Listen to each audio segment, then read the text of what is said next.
con la voz de los expertos. Ya está Fausto Pretelín con nosotros. ¿Cómo estás? Muy bien, Mónica. ¿Tú qué tal? Buenos días. Muy buenos días. Primera pregunta, la obligada.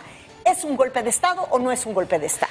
Mira, no es porque golpe. Para las autoridades mexicanas lo es, ¿eh? Ojo. Para mí no es un golpe de Estado, porque sería totalmente subjetivo e injusto solamente analizar lo que sucedió en las últimas 36 horas. Así es. Yo creo que hay que recordar que en el 2016 la mayoría de la sociedad de Bolivia dijo ya no queremos a Evo Morales en la boleta electoral del 2019.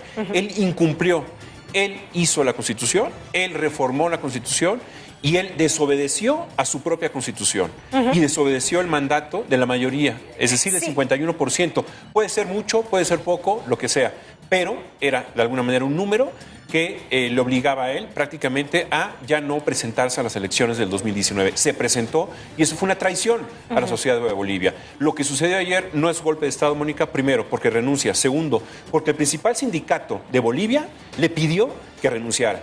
Ojo, eso es un pulmón. Sin el apoyo del principal sindicato en Bolivia, ya no era presidente Evo Morales. Es definitivamente que no es un golpe de Estado. Él mismo se equivoca al decir es un golpe cívico. Bueno, esa es una invención, esa es una frase totalmente desafortunada. Bueno, y si así fuera, es que finalmente es la civilidad, es decir, es la sociedad civil la que tiene que salir a protestar y exigir la defensa de su democracia. Exactamente. ¿No? Que, mira, yo creo que el peor error de él es poner su nombre, anteponerlo ante una crisis de Estado como la que vive Bolivia. Si toda inestabilidad, los muertos, sean muchos o pocos, son 3 muertos, pero son muertos, y toda la cantidad de heridos, tiene un responsable y es Evo Morales, porque si él no se hubiera presentado a las elecciones, no hubiera pasado esto. Todo lo que pasó, que además ha traído protestas durante el proceso electoral. Ni siquiera tenía que haber el resultado, ni siquiera tenía que haber habido la caída del sistema,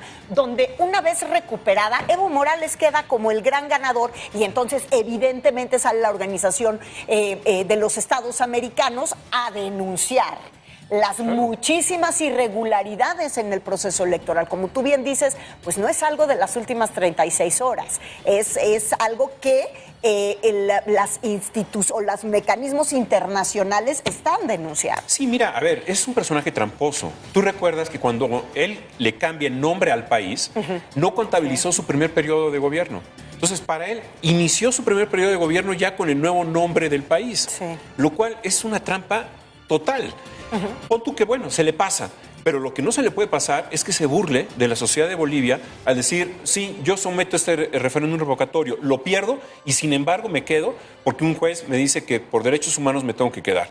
Eso es una trampa, Mónica, y yo creo que lo más peligroso es que no se cuiden los valores democráticos, que de alguna manera se vulnere las ya por sí débiles instituciones democráticas de la región y sobre todo que se utilice una retórica totalmente anti-yanqui, ¿no? Eso es lo que hace el grupo chavista, decir, bueno, la OEA son los malos, es un golpe de Estado. Y nuevamente el lenguaje divisorio y nuevamente el discurso para encontrar posiciones, ¿no? En vez de conciliarlas. Me parece muy grave que el gobierno de México haya primero reconocido el gobierno de Morales cuando se sabía muy bien que había habido fraude o al menos un apagón electoral. Llegó posteriormente la auditoría de la OEA y la auditoría de la OEA ayer dio resultados totalmente negativos en contra de Evo Morales. Es decir, sí hubo muchísimas irregularidades en el conteo y el manejo de la información.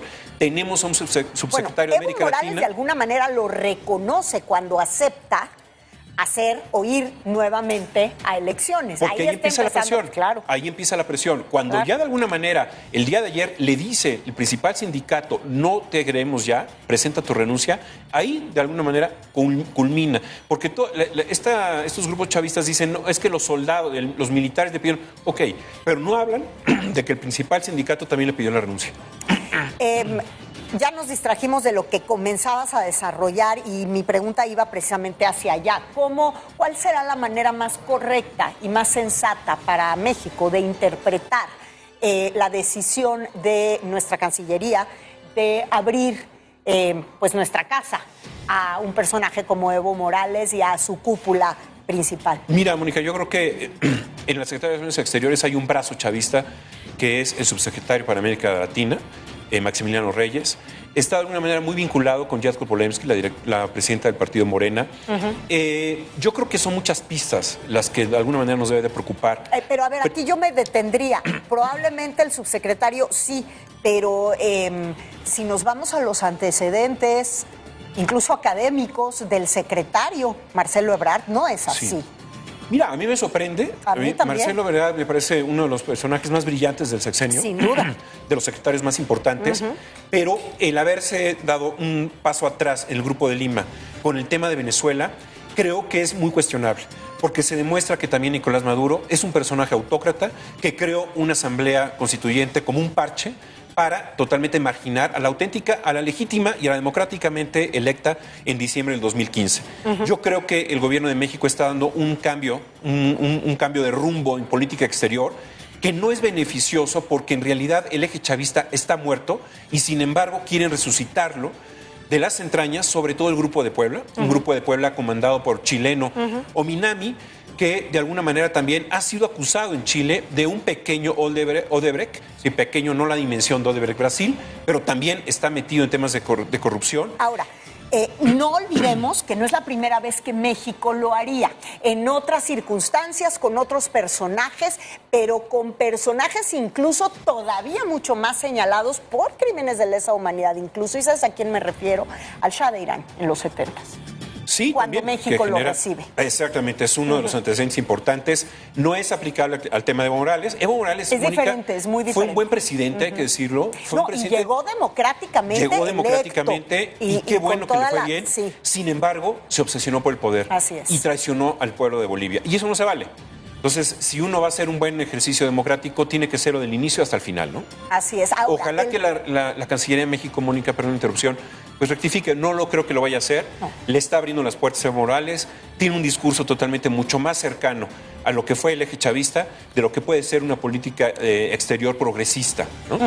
Y ese es el mensaje. Por eso por eso te decía, la lectura más justa y sensata, porque de otra manera pues sí lo podríamos ver como un aviso peligroso, ¿no? Para nuestra democracia. Yo creo que sí, porque tenemos que tomar ejemplos del mundo exterior, pero lo mejor de cada uno de ellos, ¿no? Así es. Y yo creo que lo más valioso en este país es cuidar nuestras instituciones, que pueden ser muy vulnerables, pueden ser muy debilitadas, y eso nos da una mala espina, una mala señal. Yo creo que tendríamos que cuidarlas muchísimo, estas instituciones, y ojalá que el presidente, que fue democráticamente electo, el presidente López Obrador, por una gran mayoría de la población, tiene ese activo. Me da mucho gusto que ella haya dicho que no se declara como un líder de este Grupo de Puebla o un grupo que quiere luchar en contra del neoliberalismo, porque es otra palabra también que se utiliza mucho en este eje chavista, no en contra del neoliberalismo. Bueno, están a favor de una corrupción. Hay que ver a Cristina Fernández de Kirchner, que tiene más de 10 expedientes abiertos, lavado de dinero. Sí, yo creo que no nos conviene estar tomando lo peor de América Latina. Sin duda. Gracias, Fausto Catalín, como siempre, y vamos a seguir, por supuesto, encima de este caso en Bolivia.